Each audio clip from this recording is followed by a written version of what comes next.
السلام علیکم۔ میں ڈاکٹر زعیم الدین عابد لکھوی کارڈیالوجسٹ ہوں، کاڑا میں پریکٹس کرتا ہوں۔ آج مجھے موقع ملا ہے میں صحت کے حوالے سے کچھ گفتگو کروں۔ اب اس وقت جو ماحول ہے پاکستان میں صحت کے معاملات کا، ہسپتال جو ہیں ان کے آؤٹ ڈور ان کے انڈور بھرے ہوئے ہیں، اور مریض جو ہے نہ ان کو آؤٹ ڈور میں بیٹھنے کو جگہ ملتی ہے، نہ ہسپتالوں میں داخلے کو جگہ ملتی ہے۔ اس وقت پریونٹیو اسٹریٹجی یعنی حفاظتی تدابیر کر کے بیماری سے بچنے کی جو اہمیت ہے وہ شاید آج سے پہلے اتنی نہیں تھی کبھی بھی۔ ہم دیکھ رہے ہیں اگرچہ میری فیلڈ جو ہے وہ نان کمیونیکیبل ڈیزیزز کی ہے، تو نان کمیونیکیبل ڈیزیزز جو ہیں ان میں بڑا حوالہ جو ہے وہ اسکیمک ہارٹ ڈیزیز یعنی دل کی بیماریوں کا آتا ہے، بلڈ پریشر کا آتا ہے، شوگر کا آتا ہے، فالج کا مرض، اور یہ جو دمے کا مرض ہے۔ اس کا بہت حد تک تعلق جو ہے وہ ہمارے رہن سہن کی جو تبدیلیاں ان پچھلے نصف صدی میں جو ہمارے رہن سہن میں تبدیلیاں آئی ہیں انہوں نے ہمارے صحت کے اس پہلو کو زیادہ خراب کیا ہے۔ تو ہمیں یہ غور کرنا ہوگا کہ ہم کیا طریقہ کار اختیار کریں، کیا حکمت عملی کریں اختیار کہ ہم ان بیماریوں سے بچ سکیں۔ جو تازہ ترین مٹیریل سامنے آیا ہے، لٹریچر سامنے آیا ہے، اس کی روح سے دل کی بیماری، بلڈ پریشر کی بیماری اور فالج کا مرض اور دمے کا مرض اگر ہم مناسب حکمت عملی اختیار کریں تو 50% سے زیادہ ہم اس میں مبتلا ہونے سے بچ سکتے ہیں۔ شوگر کے بارے میں تو بعض تحقیقات جو ہیں وہ 80% تک بچ سکنے کے اعداد و شمار دیتی ہیں، تو بہرحال 50% تک تو ہم فرق ڈال سکتے ہیں۔ یعنی آج جتنے دل کے مریض ہیں اور آج گورنمنٹ کا جتنا خرچ دل کے امراض کے اوپر آ رہا ہے، اگر ہم مناسب حکمت عملی اختیار کریں تو ہم دل کے آئندہ مریضوں کی تعداد بھی نصف کر سکتے ہیں، اور گورنمنٹ کے اخراجات جو اس مد میں آتے ہیں ان کو بھی نصف کر سکتے ہیں۔ تو خاص توجہ جو ہے دو ہی باتیں ہیں جن میں ہم نے کوتاہی کی ہے، اور اس کوتاہی کی وجہ سے ہم ان بیماریوں میں زیادہ مبتلا ہوئے ہیں۔ ایک ہے ہمارا یہ لائف سٹائل جسے کہتے ہیں، یعنی رہن سہن کا طریقہ، اور ایک ہے غذا کی عادات۔ ان دو پہلوؤں پہ ہم نظر کریں تو ہم اپنی صحت کو بہتر بھی کر سکتے ہیں، اور اپنے مستقبل کو، اپنے آئندہ آنے والی نسلوں کا مستقبل ان بیماریوں کے حوالے سے بالخصوص اس کو کافی بہتر کر سکتے ہیں۔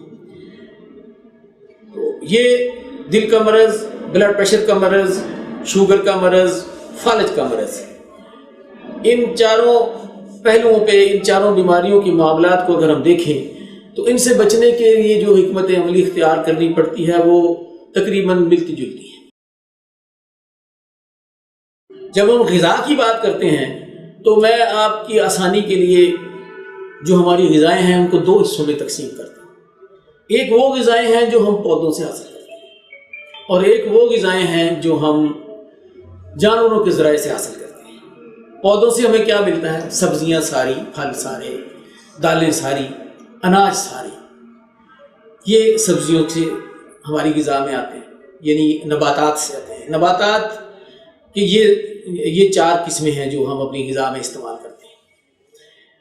تو مجموعی طور پر اگر ہم دیکھیں تو نباتات سے حاصل ہونے والی غذائیں جو ہیں وہ دل کے حوالے سے اور صحت کے حوالے سے، نان کمیونیکیبل ڈیزیزز کے حوالے سے وہ ایک محفوظ غذائیں ہیں۔ سبزیاں، پھل، دالیں، اناج۔ اب نباتات سے ہی ہمیں کوکنگ آئل بھی حاصل ہوتا ہے، اس کو بھی ہم اگر انصاف کے ساتھ استعمال کریں تو وہ ٹھیک ہے۔ اسی طرح جو بھی غذائیں، اگرچہ میں کہہ رہا ہوں کہ نباتات سے حاصل ہونے والی غذائیں محفوظ ہیں، لیکن اعتدال تو ایک چیز ہے نا، اور ان میں توازن رکھنا بھی ایک چیز ہے۔ اور پھر یہ کہ سبزیاں ہم کیسے استعمال کرتے ہیں، پھلوں کو کیسے استعمال کرتے ہیں، اس پہ بھی ڈپینڈ کرتا ہے۔ اب سبزی کو اگر براسپتی گھی میں ڈبو کے بھون کے پکایا جائے تو اس کی افادیت جو ہے وہ ختم ہو جاتی ہے، اور وہ بھی ایک مضر چیز بن جاتی ہے۔ تو بہتر ہے کہ ہم کم سے کم کوکنگ آئل استعمال کرتے ہوئے سبزیوں کی کوکنگ کریں۔ فروٹ جو ہے ہم اس کو اصل شکل میں، تازہ شکل میں استعمال کریں، اور اس کو جو یہ ڈبے والا فروٹ جس سے کہ کیمیکلز کے ساتھ محفوظ کیا جاتا ہے اس سے ہم بچیں۔ اسی طرح بہت سے اناج ہیں جیسے وہ ٹن میں پیک ہو کے آتے ہیں تو ان میں کئی بعض اوقات ان کی پریپریشن میں جو کیمیکلز اور جو مٹیریلز استعمال ہوتے ہیں وہ ہماری صحت کے لیے اچھے نہیں ہوتے۔ تو ٹن فوڈ کی نسبت فریش فوڈ بہتر ہے، اور اس کی کوکنگ اور اس کی تیاری اگر جو طریقہ کار ہم اختیار کریں وہ بھی میٹر کرتا ہے۔ تو اس طرح سے ہمیں زیادہ کوشش یہ کرنی چاہیے کہ ہماری غذا کا زیادہ تر حصہ جو ہے وہ نباتات کی ذرائع سے حاصل ہو، اور اس کی تیاری بھی جو ہے وہ فطری انداز میں ہو، کم سے کم کوکنگ آئل استعمال کر کے، اور جو تازہ سبزیاں اور پھل ہم استعمال کر سکیں تو وہ اور بھی بہتر ہے۔ ہماری غذا کا تقریباً 2/3 حصہ جو ہے وہ ہمیں اپنا ان کی نباتات والے ذرائع سے پورا کرنا چاہیے۔ پھر جہاں تک حیوانات سے آنے والی غذائیں ہیں اس کے 3 حصے بنتے ہیں۔ ہم حیوانات کا گوشت استعمال کرتے ہیں، ہم ان کا دودھ استعمال کرتے ہیں، ہم انڈے استعمال کرتے ہیں۔ تو جو گوشت ہے، صاف گوشت، وہ ایک محفوظ غذا ہے۔ اعتدال کا تو پھر ہمیں خیال کرنا پڑے گا نا۔ تو گوشت ایک محفوظ غذا ہے، صاف گوشت۔ اب جانور میں گوشت چربی والا بھی ہوتا ہے، اور جانور میں گوشت کے علاوہ بھی بہت کچھ ہوتا ہے، سری، پائے، کلیجی، گردے، اور یہ چکنائی چربی جو آرگنز کے ساتھ آتی ہے۔ یہ دل کے حوالے سے یہ کوئی محفوظ غذائیں نہیں ہیں، اور اگر کوئی دل کا مرض نہ ہو تو پھر تو ان کے تھوڑے بہت استعمال میں کوئی حرج نہیں۔ معمول بنا لینا کلیجی کھانے کا، گردے کھانے کا، سری پائے کھانے کا، وہ مناسب نہیں ہے۔ جس بندے کو دل کا مرض نہیں ہے وہ کبھی کبھار اگر ان چیزوں کا شوق کر لے تو کوئی حرج نہیں، لیکن جب دل کے مرض کا خطرہ زیادہ ہو، عوامل زیادہ ہوں دل کے مرض کو پیدا کرنے والے، میں وہ عوامل کی لسٹ بھی آپ کو بتاتا ہوں، تو اس وقت ہمیں خاص طور پہ پرہیز کرنا چاہیے۔ پھر ہم گوشت، جانور میں سے جو گوشت ہم استعمال کریں تو صاف گوشت استعمال کریں۔ اس کی تیاری، اس کے تیار کرنے کا سلیقہ پھر ایک اہمیت رکھتا ہے کہ ہم اسے کم سے کم کوکنگ آئل میں جو ہے اس کو بنائیں، یا شوربے میں پانی میں بنائیں۔ پانی میں بننے والی سبزیاں بھی بڑی مزے کی، اور گوشت بھی بڑے مزے کے سالن بنتے ہیں جن میں کم سے کم کوکنگ آئل استعمال ہوتا ہے، اور یہ بعض اوقات وہ بھی نہیں استعمال ہوتا۔ بعض لوگوں کو اس بات کا بڑا اچھا تجربہ ہے، ہمیں سیکھنا چاہیے، آپس میں ایک دوسرے کو سکھانا چاہیے۔ تو یہ تو ہوگی بات جانور سے ملنے والا گوشت اس کی۔ پھر جانور سے ہم حاصل کرتے ہیں انڈے۔ اب انڈوں کے بارے میں یہ بات بھی آ رہی ہے کہ انڈے کے استعمال سے کوئی دل کی مرض میں، بلڈ پریشر کے مرض میں، یا فالج کے مرض میں کوئی خاص فرق نہیں پڑتا، لیکن جو بات پہلے سے ثابت شدہ ہے زیادہ ابھی تک جس پہ ہم لوگ کاربند ہیں، وہ یہ ہے کہ ہفتہ میں 2 دفعہ انڈا زردی سمیت استعمال کرنے میں کوئی حرج نہیں۔ یہ پرہیز بھی ان لوگوں کے لیے ہے جو اس میں مبتلا ہو چکے ہیں، اور جو اس مسئلے میں مبتلا نہیں ہوئے وہ اگر اچھی ورزش بھی کرتے ہیں، ان کی روٹین ہے، اور وہ روز بھی انڈا استعمال کرتے ہیں تو کوئی خاص حرج نہیں ہے اس میں۔ تو انڈے کی سفیدی میں تو بالکل ہی کوئی حرج نہیں۔ جن لوگوں کا کولیسٹرول زیادہ ہے، یا جن کو بعض دوسرے خطرات بھی موجود ہیں دل کے مرض میں مبتلا ہونے کے، ان لوگوں کو چاہیے کہ وہ زردی استعمال نہ کریں۔ تاہم ہفتے میں 1 یا 2 دفعہ زردی کھانا صحت کے کئی دوسرے پہلوؤں کو ٹھیک رکھنے کے لیے ضروری ہے، جس میں کچھ فری فیٹی ایسڈز ایسے ہوتے ہیں جو ہمیں کسی اور ذرائع سے نہیں ملتے، اس لیے انڈے کی زردی کبھی کبھار ہفتے میں 1 دفعہ یا 2 دفعہ کھانا، وہ چاہے مرض دل کا ہو بھی، چاہے کولیسٹرول زیادہ ہو بھی، تو اس کا استعمال کرنا بالکل انصاف پر مبنی ہے۔ جب بات آ جاتی ہے دودھ کی، تو دودھ بذات خود ایک مکمل غذا ہے، اور سب سے پہلے تو یہ کہ ہمیں یہ پتہ ہونا چاہیے کہ جو دودھ ہم دودھ سمجھ کے لے رہے ہیں وہ واقعی دودھ ہو، اور جب وہ دودھ ہی ہو تو دودھ کو گرم کریں اور اس کو ٹھنڈا رکھنا چھوڑ دیں، چاہے باہر چاہے فریج میں۔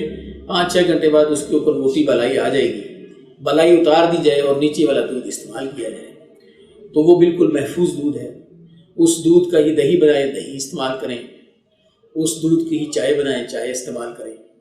تو غذاؤں میں جو میں نے آپ کو یہ بات اب تک کر دی، یہ احتیاط ہے جو ہمیں دل کے امراض میں، بلڈ پریشر کے مرض کا یا شوگر کے مرض کا ہو جانے کا امکان جو ہے، اس غذائی طرز عمل کو اختیار کر کے ہم اس سے کافی حد تک بچ سکتے ہیں۔ پھر بات آ جاتی ہے کہ فزیکل ایکٹیویٹی یا ورزش کی۔ ہمارے کلچر میں یہ بات پیدا ہو گئی آج سے 50 سال پہلے، جب یہ سڑکیں وغیرہ گاؤں کی پکی نہیں تھی تو لوگ گاؤں سے شہروں تک پیدل آتے تھے، بچے اسکولوں میں، ہم نے اپنے بچپن میں اسکولوں میں بچوں کو پیدل آتے دیکھا دور دراز گاؤں سے، اور سائیکلوں پہ آتے دیکھا. تو وہ بچپن کی جو اس طرح کی فزیکل ایکٹیویٹی ہے، یہ اس کا جو صحت کے اوپر اچھا اثر پڑتا ہے، وہ مرتے دم تک اس کے اچھے اثرات رہتے ہیں. تو آج کل ہمارے بچوں کا ماحول یہ ہے کہ نہ تو اسکولوں میں پلے گراؤنڈ ہے، گھروں میں کوٹھیوں میں اسکول بنتے ہیں، اور وہاں سے اتنا کام، گھر کا کام، ہوم ورک لے کے بچے نکلتے ہیں کہ انہیں سر کھجانے کی فرصت نہیں ملتی. اور پھر دوسرا بڑا جو ہمارے اس کلچر پہ منفی اثر پڑا ہے وہ ہے یہ ویڈیو گیمز، موبائل گیمز اور بلو اسکرین کا. اس تماش بینی میں، اس بات میں بچے بڑے سب مبتلا ہیں. جو اسپیئر ٹائم بچتا ہے وہ بلو اسکرین کے آگے جو ہے صرف ہو جاتا ہے. یہ ہماری صحت کو بڑی بری طرح سے متاثر کر رہا ہے. اس ٹرینڈ کو ہم نے بدلنا ہے، اس کو بدلنا ہوگا. اگر ہمیں اپنی فیوچر جنریشن کی صحت اچھی چاہیے تو اس ٹرینڈ کو بدلنا ہوگا. بچوں کو موبائل یا کمپیوٹر پہ آپ اجازت دیں، لیکن ایک مخصوص وقت سے زیادہ نہ دیں. اور بچے کو 18-19 سال کی عمر تک پرسنل موبائل رکھنے کی تو اجازت ہونے ہی نہیں چاہیے. تو یہ فزیکل ان ایکٹیویٹی، یہ جو ہے وہ ہمارے صحت پہ برا اثر رکھتی ہے. اس کے لیے کم از کم ہمیں جو کرنا چاہیے ان بیماریوں سے بچنے کے لیے وہ یہ ہے کہ ہفتے میں 5 دن 40 منٹ روزانہ تیز قدم سیر ہونی چاہیے. وہ 40 منٹ کہہ لیں اسے، یا اسے آپ 4 کلومیٹر کا فاصلہ کہہ رہے ہیں، یا اس کو آپ دوسرے طریقے سے ماپ لیں تو وہ کوئی 10,000 سٹیپس جو ہیں ڈیلی چلنا، یہ وہ کم از کم معیار ہے جو ہمیں، جس کے اوپر کاربند ہونا چاہیے اپنی صحت کو، اپنے دل کے حوالے سے، بلڈ پریشر اور شوگر کے اور فالج کے مرض کے حوالے سے صحت کو محفوظ کرنے کے لیے. جو ہے اگر کوئی سپورٹس ایکٹیویٹی اختیار کی جائے تو وہ بھی مناسب ہے. اگر بلڈ پریشر کی شکایت نہیں ہے، دل کا مرض نہیں ہے، تو بڑی اچھی اسٹرینوس قسم کی، زوردار قسم کی ورزش بھی کی جا سکتی ہے. لیکن بڑی عمر میں، بالخصوص 40 سال سے زیادہ جتنی بھی عمر ہو، ورزش کا آغاز کرتے وقت رفتہ رفتہ اس میں اضافہ انکریمنٹس میں کرنا چاہیے. آپ 10 منٹ کی واک شروع کریں، پھر اسے 12 منٹ کر لیں، 15 کر لیں، 20 کر لیں، 25، 30، آہستہ آہستہ 2-4 دن بعد 2-4 منٹ بڑھاتے جائیں، اور جب وہ 40 منٹ پہ روزانہ پہنچ جائیں تو پھر آپ سپیڈ بڑھانی شروع کریں. تو یہ فزیکل ایکٹیویٹی کی روٹین یہ ہمیں بنانی چاہیے. تو 2 باتیں ہم نے کی ہیں اب تک، ایک تو غذا کے حوالے سے اور ایک فزیکل ایکٹیویٹی کے حوالے سے. تو جو دوسرے عوامل ہیں جو دل کے مرض کا سبب بنتے ہیں، ان پہ بھی نظر رکھنی ضروری ہے. مثلا اپنے وزن پہ نظر رکھیں. وزن جو ہے اس کا رف ایسٹیمیٹ جو ہے ہم جو کر سکتے ہیں وہ یہ ہے کہ جتنا انسان کا قد ہو اس سے ہاف اس کی بیلٹ ہونی چاہیے. اور یا یہ کہہ لیں کہ جتنا انسان کا قد ہو، ایک رف ایسٹیمیٹ ہے، ایگزیکٹ ایکوریٹ ادھر نہیں ہے یہ، لیکن عام کسی بھی وقت حساب لگانے کے لیے یہ ہے کہ جتنے انچ کسی کا قد ہے اتنے کلو اس کا وزن جو ہے وہ ہو جائے. وزن کم رکھنا، وزن پہ نظر رکھنا، بلڈ پریشر پہ نظر رکھنا، اور اگر وہ غلط ہے تو اس کو ٹھیک رکھنا، کولیسٹرول پہ نظر رکھنا، اور اگر وہ غلط ہے تو اس کو ٹھیک رکھنا، تو اپنی شوگر پہ نظر رکھنا، اور اگر وہ غلط ہے تو اس کو ٹھیک رکھنا. کیونکہ وزن زیادہ ہو، شوگر زیادہ ہو، کولیسٹرول زیادہ ہو اور بلڈ پریشر زیادہ ہو، تو یہ سب چیزیں جو ہیں یہ دل کے امراض، بلڈ پریشر اور شوگر کے پیدا ہونے کے اسباب، اس کو امکانات کو بڑھا دیتے ہیں. ان چاروں چیزوں پہ ہمیں نظر رکھنی چاہیے. اسپیشلی جب کوئی 40 کا ہو جائے تو پھر اس کو ہر سال اس پہ نظر رکھنی چاہیے. اور اگر اس کے امکانات مرض پیدا ہونے کی زیادہ ہیں تو پھر اس کو فریکوینٹلی ان چیزوں کو میئر کرنا چاہیے. شوگر ٹیسٹ کرائیں، بلڈ پریشر چیک کرائیں، اپنا کولیسٹرول دیکھیں. تو جو ٹوٹل اگر ہم دیکھتے ہیں کہ دل کے امراض یا بلڈ پریشر کا مرض یا یہ کن لوگوں کو زیادہ ہوتا ہے، تو اس میں جو سارے عوامل ہیں جو دل کے مرض کے سبب بنتے ہیں وہ ہے بلڈ پریشر، شوگر کا ہونا، تمباکو نوشی کرنا، بڑی عمر کا ہونا، فیملی میں دل کے امراض کا یا شوگر کے امراض کا ہونا، غیر متحرک طرز زندگی، جیسے ہم نے پہلے لائف سٹائل میں ایکسرسائز کے اوپر بات کی ہے، کولیسٹرول کا زیادہ ہونا، زیادہ کھانا، زیادہ وزن رکھنا، اور پھر یہ ہے کہ جو نیگیٹو ایموشنز ہیں وہ بھی بلڈ پریشر، شوگر اور دل کے امراض کا پیدا ہونے کا سبب بنتے ہیں، اور ان کا اچھا خاصا اس میں رول ہے۔ تو ہمیں جو ہے دنیا کے بارے میں، چیزوں کو حاصل کرنے کے بارے میں بہت جو ہے ایموشنل نہیں ہونا چاہیے۔ ٹھیک ہے، جو چیز ہمیں تو اللہ تعالیٰ نے اور اللہ کے نبی نے جو سبق دیا ہے وہ یہی ہے کہ جو اللہ تعالیٰ دے دے اس پر شکر کرنا ہے، اور جو نہ ملے اس پر صبر کرنا ہے۔ تو ہمیں صبر اور شکر یہ دونوں ادب جو ہیں آنے چاہیے اور ہماری پریکٹس میں ہونے چاہیے، پھر جو ہے وہ دل میں بے چینی اور ٹینشن جو ہے وہ پیدا نہیں ہوتی۔ تو یہ پازیٹیو ایموشن، حسد بھی تبھی پیدا ہوتا ہے جب ہم کسی دوسرے کو دیکھتے ہیں اور سمجھتے ہیں کہ اسے ہم اس کے حق سے زیادہ مل گیا ہے۔ اللہ کی تقسیم پہ جب ہم راضی نہیں ہوتے تو اس وقت ہی جو ہے وہ حسد والی بات بھی پیدا ہوتی ہے، لالچ والی بات بھی پیدا ہوتی ہے، اور اپنے سے اوپر والوں کی جو زندگی کو جب ہم دیکھتے ہیں، اور اس چیز نے ہمارے لیے بھی اس کو بڑا آسان کر دیا ہے۔ ہم اپنے گھر میں بیٹھے ہوئے بھی پریزیڈنٹ یا ایکس پریزیڈنٹ ٹرمپ کا لائف سٹائل دیکھ سکتے ہیں، اور بڑے بڑی سیلیبریٹیز جو ہیں ان کو ہم بڑے بڑے خوبصورت جگہوں پہ اور بڑی بڑی خوبصورت گاڑیوں میں دیکھتے ہیں، اور ہمارے دل جو ہے وہ پھر اسی طرح سے بنتے ہیں۔ تو یہ اپنے سے اوپر والوں کو دیکھنا، اس کی ممانعت فرمائی ہے نبی کریم صلی اللہ علیہ وسلم نے۔ جو ہمیں ادب سکھایا ہے وہ یہ ہے کہ اپنے سے کم تر درجے کے لوگوں پر نظر رکھیں، تو پھر ہم میں شکر کا جذبہ پیدا ہوتا ہے کہ ہم کتنی اچھی زندگی گزار رہے ہیں۔ تو شکر اور جو نہ ملے اس کے بغیر گزارا کرنا اور اللہ پہ راضی رہنا، یہ چیزیں جو ہیں یہ نیگیٹو ایموشن سے ہمیں بچاتی ہیں۔ تو نیگیٹو ایموشنز جو ہیں وہ بھی سبب بنتے ہیں بلڈ پریشر کا بھی، شوگر کا بھی، دل کے مرض کا بھی۔ تو آج میں اتنا ہی کہہ پاؤں گا، اس کے ساتھ ہی میں اجازت چاہتا ہوں۔ اللہ تعالیٰ ہمیں دین اور دنیا کی سمجھ دے، اور ہمیں جو نبی کریم صلی اللہ علیہ وسلم نے لائف سٹائل کے بارے میں جو ہدایات دی ہیں، اگر ہم ان کو اپنا لیں تو بالکل بیماریاں جو ہیں وہ 50-60% سے بھی زیادہ کم ہو سکتی ہیں۔